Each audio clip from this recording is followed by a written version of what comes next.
नमस्कार। देश और दुनिया की तमाम फटाफट खबरों में आपका स्वागत है। खबरों के लिए आपसे निवेदन कि यदि आपने हमारे चैनल को सब्सक्राइब नहीं किया है तो कृपया करके आपके अपने चैनल को सब्सक्राइब करना ना भूलें।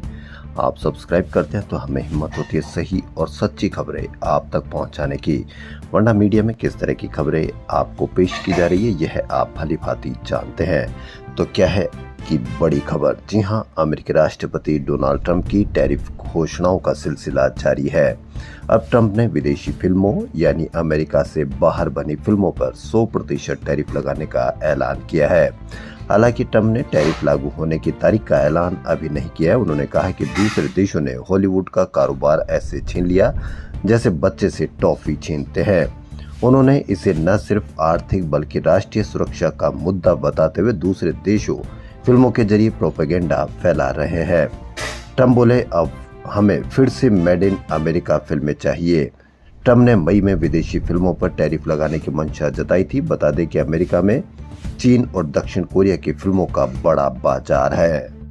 ट्रंप के ऐलान के नेटफ्लिक्स के शेयर 1.4% और वार्नर ब्रदर्स डिस्कवरी के शेयर 0.6% गिर गए। वहीं 2024 में भारतीय फिल्मों ने भी अमेरिका में 693 करोड़ रुपए का बिजनेस किया था। लेकिन आपको इससे भारतीय फिल्मों पर कितना असर होगा, इस पर आप कहीं पर भी कोई चर्चा देखने को नहीं मिलेगी। औरों को कितना नुकसान होगा, विशेषज्ञ सिर्फ यही बताएंगे।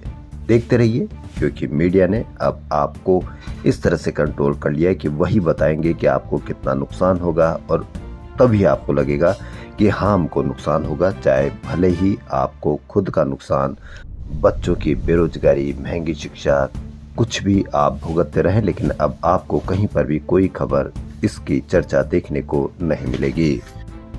अडानी को 88 से ज्यादा संपत्तियां बेचने के लिए सहारा ने सुप्रीम कोर्ट से मांगी इजाजत। जी हां, भास्कर की बड़ी खबर।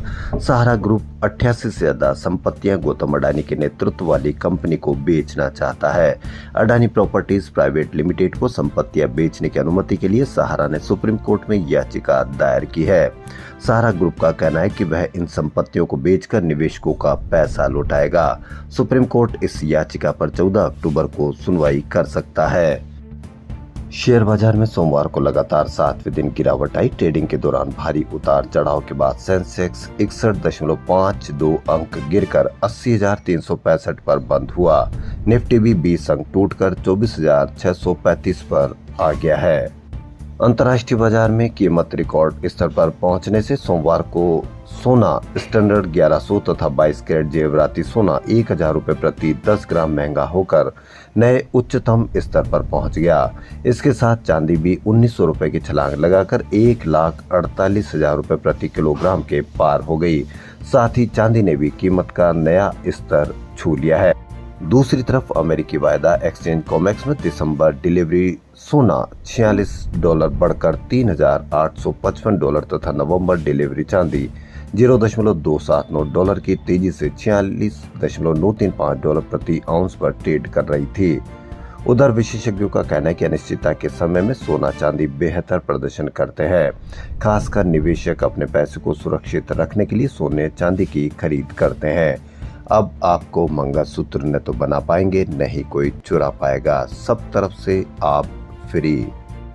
केंद्र सरकार की राष्ट्रीय उपभोक्ता हेल्पलाइन को जीएसटी की दरों में कटौती लागू होने के बाद इससे जुड़ी 3,000 से ज्यादा शिकायतें मिली है।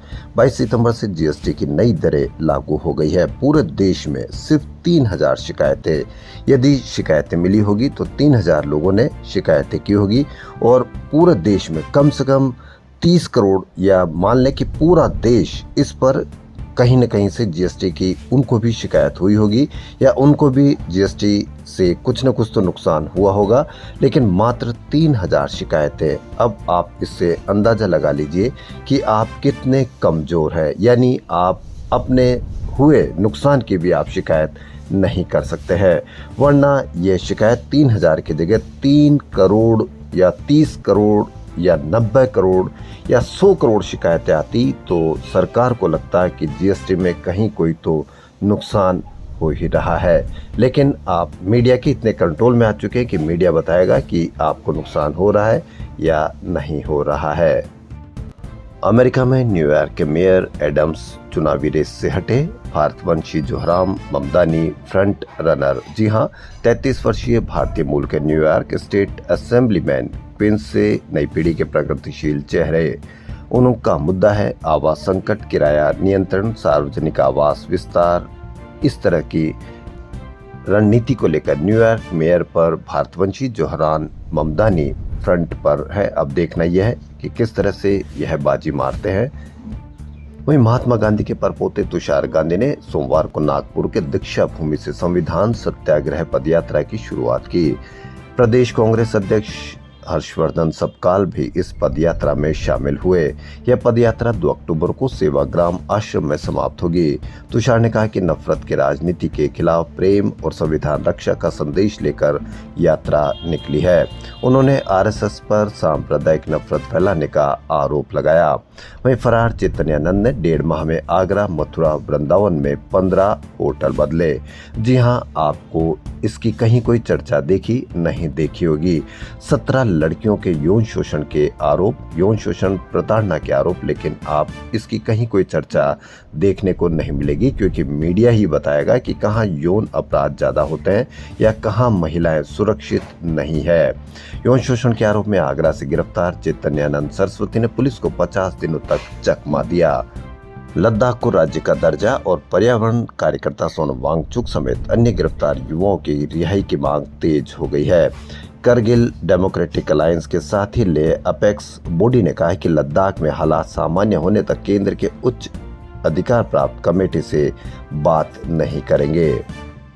गुजरात की बड़ी खबर, दान के नाम पर 4000 करोड़ की हेराफेरी, 11 पार्टियों पर छापे। जी हां, 4000 करोड़ रुपए की हेराफेरी।